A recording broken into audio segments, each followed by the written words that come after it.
गणपति बप्पा मोरिया।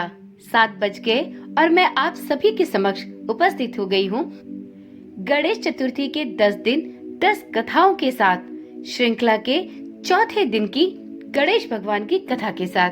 तो क्या आप सभी भी तैयार हैं सुनने के लिए गणपति बप्पा की एक अनोखी कहानी? तो चलिए शुरू करते हैं।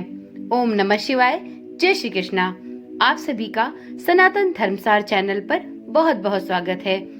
मित्रों, ऐसी मान्यता है कि गणेश भगवान की पूजा यदि आप सच्चे हृदय से और पूर्ण निष्ठा के साथ करते हैं तो गणपति बप्पा आपको कभी भी निराश नहीं करते।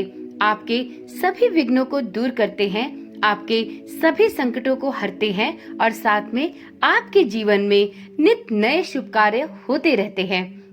तो चलिए आज सुनते हैं गणेश चतुर्थी के चौथे दिन गणेश भगवान की एक और कथा।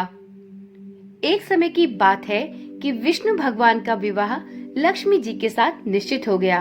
विवाह की तैयारियां पूरे जोर शोर से होने लगी। सभी देवताओं को निमंत्रण भेजे गए, परंतु गणेश जी को निमंत्रण नहीं दिया गया। कारण जो भी रहा हो, अब भगवान विष्णु की बारात जाने का समय आ गया। सभी देवतागण अपनी पत्नियों के साथ इस विवाह समारोह में उपस्थित हुए। उन सबने देखा कि गणेश जी कहीं दिखाई नहीं दे रहे। तब वह आपस में चर्चा करने लगे कि क्या बात है, गणेश जी को न्योता नहीं दिया गया क्या, या स्वयं गणेश जी ही इस विवाह में उपस्थित नहीं हुए हैं। सभी को इस बात पर आश्चर्य होने लगा। तभी सबने विचार किया कि विष्णु भगवान से ही गणेश भगवान के न आने का कारण पूछा जाए। बस फिर क्या था, सभी देवतागण ने उत्सुकता पूर्वक विष्णु भगवान से पूछा कि गणेश भगवान आपके विवाह में दिखाई नहीं दे रहे हैं, उनके यहाँ उपस्थित न होने का क्या कारण है? विष्णु भगवान ने कहा कि हमने गणेश जी के पिता प्रभु भोलेनाथ को न्योता भेजा है।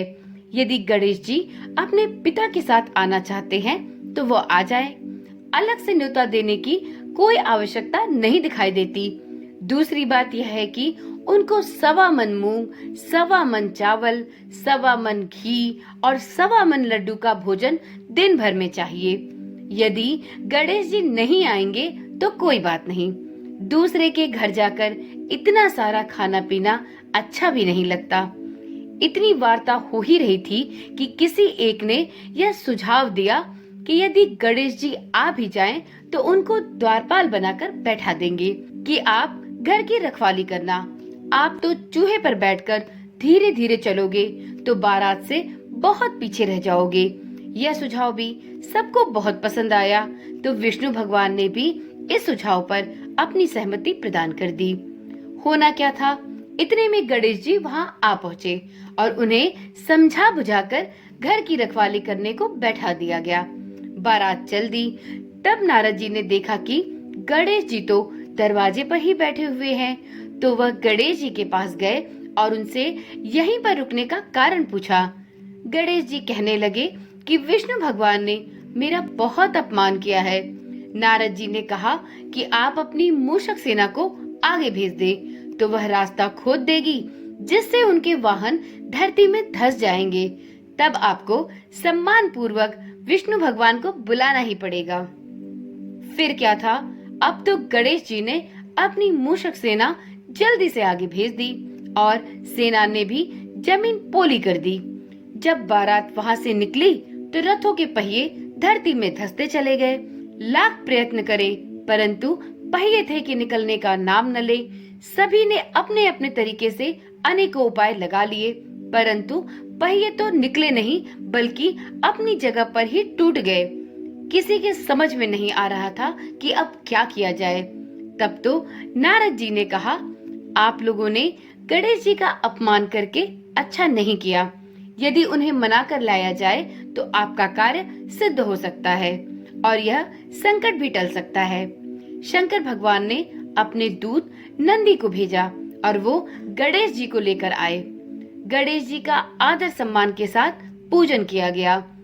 तब कहीं रथ के पहिए निकल पाए। अब रथ के पहिए निकल तो गए परंतु वे टूट फूट गए थे, तो उन्हें अब कौन सुधारे?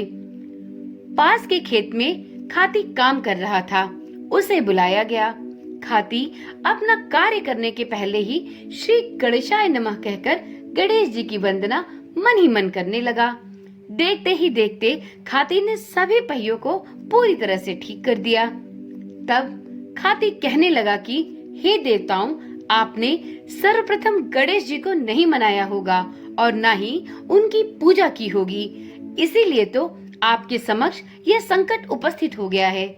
हम तो मूर्ख अज्ञानी हैं, फिर भी पहले गणेश जी को पूजते हैं, उनका ध्यान करते हैं, उसके बाद ही किसी कार्य का प्रारंभ करते हैं।